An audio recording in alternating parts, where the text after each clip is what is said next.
40 দিনের বেশি যদি কেউ নাভির নিচের লোম পরিষ্কার না করেন তাহলে সেক্ষেত্রে তার সালাত কবুল হবে না, তার নামাজ হবে না। এরকম একটি মাসআলা আমাদের সমাজে প্রচলিত আছে। কোরআন হাদিসের আলোকে এটি কতটা সঠিক? নামাজ অবস্থায় ওযু চলে যেতে চায়, এমন অবস্থায় ওযু আটকে রেখে নামাজ আদায় করা যাবে কি? দাঁড়িয়ে পেশাব করলে কি গোসল করা ব্যতীত নামাজ হবে না? ছোট বাচ্চার প্রসাব গায়ে লাগলে কি নামাজ হবে? ওযুর সময় মাথায় ওড়না থাকা কি বাধ্যতামূলক? মাথার চুল কালার করা সম্পর্কে ইসলামের শরীয়ত কি বলে? পারফিউম ব্যবহার করা বৈধ হবে কি? মৃত ব্যক্তির লাশ, বিশেষ করে মহিলার লাশকে ভিডিও কনফারেন্সের মাধ্যমে দূর দূরান্তের আত্মীয় স্বজনকে দেখানো যাবে? চোখে কাজল বা আইলাইনার ব্যবহার করে নামাজ পড়লে নামাজ হবে কিনা? 4 রাকাত নামাজের বদলে 3 রাকাত পরে সালাম ফিরালে কি করণীয়? এটা পরে মনে পড়েছে।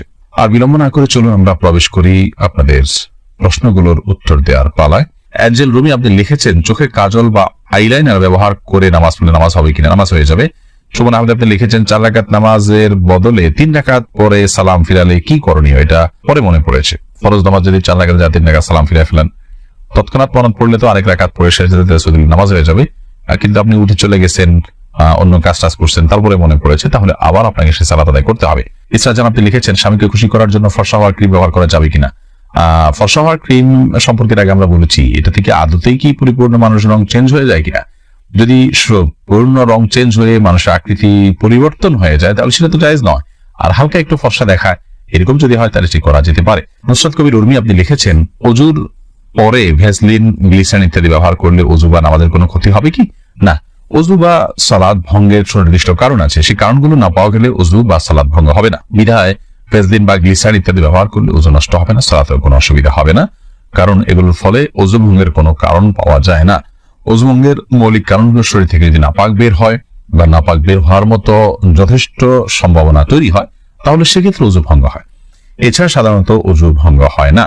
অতএব ভ্যাসলিন, গ্লিসারিন ইত্যাদি আপনি ব্যবহার করেছেন, কোনো নাপাক বের হয়নি আপনার শরীর থেকে, বিধায় ওযু ভঙ্গ হবে না। এরপর আশিক রহমান আপনি লিখেছেন, মৃত ব্যক্তির লাশ, বিশেষ করে মহিলার লাশকে ভিডিও কনফারেন্সের মাধ্যমে দূর দূরান্তের আত্মীয় স্বজনকে দেখানো যাবে? মৃত ব্যক্তির লাশ যদি নিজের কোনো আত্মীয় স্বজনকে দেখান দূরের, আর মৃত ব্যক্তি মহিলা হয়, যাকে দেখাচ্ছেন তিনি যদি তার মাহারাম হয় তাহলে দেখালে গুনাহ হবে না।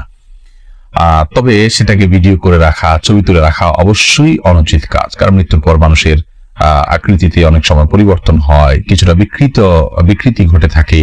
এগুলোকে ধারণ করা, রাখা বা বিভিন্ন জায়গায় প্রচার করার সময় মৃত ব্যক্তির জন্য অপমানের হয়, যেটা তিনি জীবদ্দশায় হয়তো পছন্দ করতেন না যে তার বিকৃত কোনো রূপকে কেউ প্রচার করুক, সেজন্য রেকর্ড করে রাখা অনুচিত। তবে লাইভে যদি দেখানো হয় তার কোনো মাহারামকে, যাতে পর্দার কোনো বিধান লঙ্ঘন না হয়, তাহলে সেক্ষেত্রে কোনো হারাম কিছু হবে না বলে আশা করি। তবে মনে রাখতে হবে, খুব দ্রুততার সাথে আপনার দাফন কাফনের ব্যবস্থা করা, এই সমস্ত লাইভ কনফারেন্স এগুলো করতে করতে যেন খুব বেশি বিলম্ব না করা হয়, সে বিষয়টি অনেক গুরুত্বপূর্ণ করা। শ্রীআবিল জানাজা হাদিসে আসছে, জানাজা খুব দ্রুততার সাথে তোমরা দাও। শাহিন আলম লিখেছেন, পারফিউম ব্যবহার করা বৈধ হবে কি? পারফিউম ব্যবহার করা বৈধ। পারফিউমে যে অ্যালকোহল আছে, সেই অ্যালকোহলের কারণে অনেক ওলামায়ে কেরাম নাজায়েজ বলেন। তবে অ্যালকোহল ছাড়া অনেক পারফিউম আছে, সেগুলো তো অবশ্যই জায়েজ হবে। আর অ্যালকোহল থাকলেও নাজায়েজ হবে যে সেটি নিশ্চিত নয়, অনেকের মতে নাজায়েজ হবে, অনেকের মতে জায়েজ হবে, কারণ অ্যালকোহল পান করা হারাম হলেও সেটি কাপড় চোপড় লাগলে যে নাপাক হয়ে যাবে ব্যাপারটা সেরকম না। এটা যথেষ্ট মত পার্থক্য আছে। সবচেয়ে ভালো হয় অ্যালকোহল ছাড়া অনেক পারফিউম বাইরে হচ্ছে সেগুলো ব্যবহার করা, কিংবা আপনার আতর ব্যবহার করা। আমি ব্যক্তিগতভাবে অ্যালকোহল সহ পারফিউম ব্যবহার করাটাকে জায়েজ মনে করি।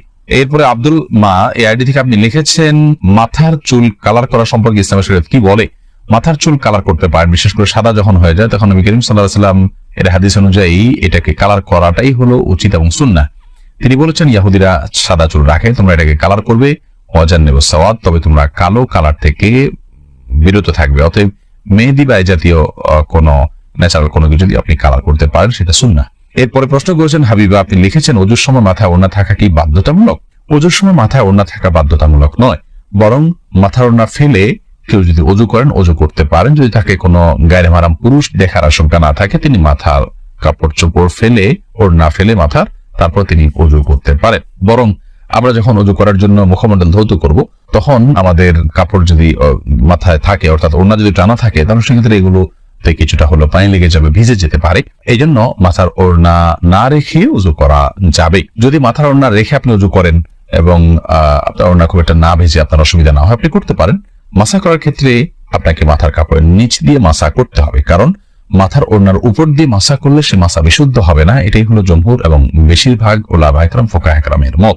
খোলাসা কথা হলো যে মাথায় ওড়না থাকা এটা বাধ্যতামূলক নয়, বরং মাথায় ওড়না না রেখে উযু করা যাবে। আর যদি ওড়না রেখে উযু করতে পারেন আপনি, তবে মাসা করতে হলে অবশ্যই ওড়না নিয়ে দিয়ে আপনাকে করতে হবে। উম্মু সুমাইয়া আপনি লিখেছেন, ছোট বাচ্চার প্রসাব গায়ে লাগলে কি নামাজ হবে? ছোট বাচ্চার, ছোট শিশুর পেশাব সেটাও কিন্তু বড়দের পেশার মতো নাপাক, অতএব সেটা যদি গায়ে বা কাপড়ে লাগে, যে জায়গায় লাগে সেটাকে ধুইতে হবে।